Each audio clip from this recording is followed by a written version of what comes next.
if we get away from repentance, we're not even preaching what Jesus did. No. You hear people all the time say, well, Jesus was with sinners and he called them to repentance. Right. And when he Go left. and sin no more. Yeah. When he left, they were changed. He wasn't.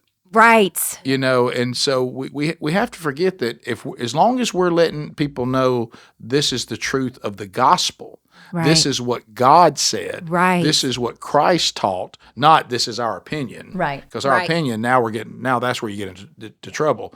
As long as we're being his ambassadors and reminding them that we're calling you to the same repentance we were called to. Exactly. All we are. And we're not there yet either. I forgot who said it. All the redeemed are beggars telling other beggars where the food is. Exactly. I love that. Yeah. That's amazing. Yeah. I mean, but it's so true. Yeah, and it's just like, oh, do I love you enough to tell you to sacrifice? Sadie Robertson, I don't know if you know who she is. Sure I do, yeah. But she had a little clip on Instagram, and I showed it to my kids. It said, if you can, 5 seconds of awkward can save you from a lifetime of regret.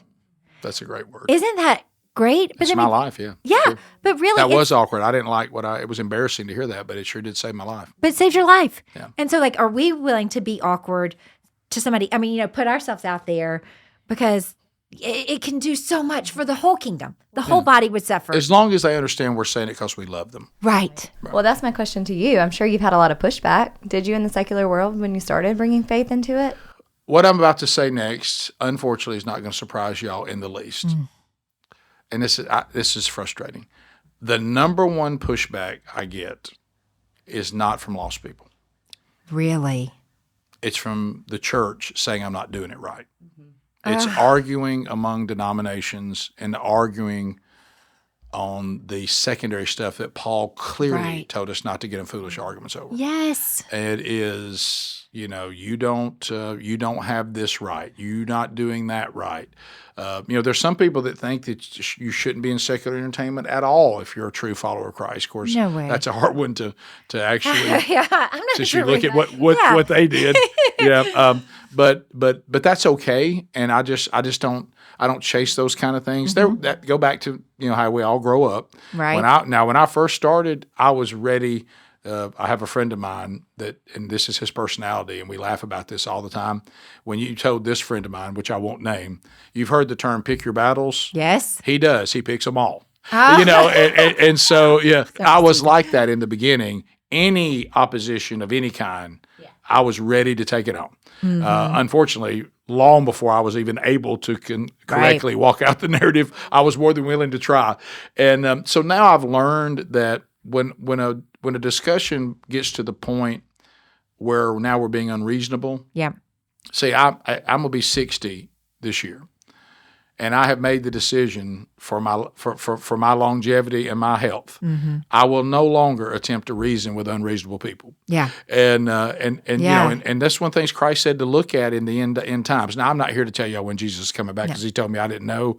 And then when he was here in human flesh, he said he didn't know. Right. So I know he knows now, but I'm going to just go with what he said. Right. But he did say, look for birth pains. And one of the things he said is society will become more increasingly unreasonable. And if you notice that now, no one can debate anymore. No one can just say, here's your point, here's my point. Let's be civil. Let's discuss. Those days are over. Yeah. So I'm just not going to participate in that. If you want to have a true discussion, and let's talk about where we may agree to disagree, or let's talk about why we disagree, or let me make my case, you make yours. Right. I'll do that all day long and be respectful. But if it turns into you have a foregone conclusion that there's nothing I'm going to say that's going to change it, I just move on.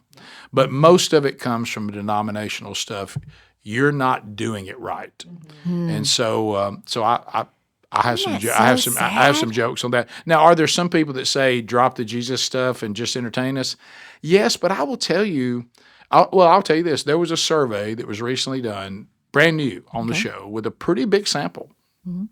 And some of the people who do not share our convictions in the business said we fully expected to get from the survey that we needed to sit down with you today and say, you need to dial the Jesus back. Yeah.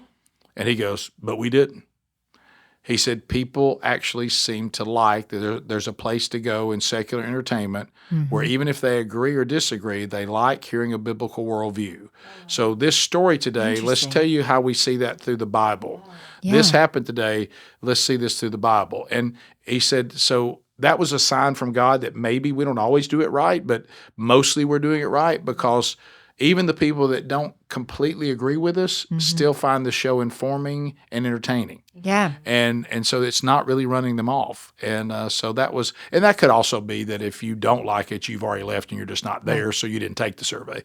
But the audience that is there and supports what we're doing, they don't all agree with us. And denominationally, they certainly don't all agree with us. But it seems to be done in a way that's still palatable for them.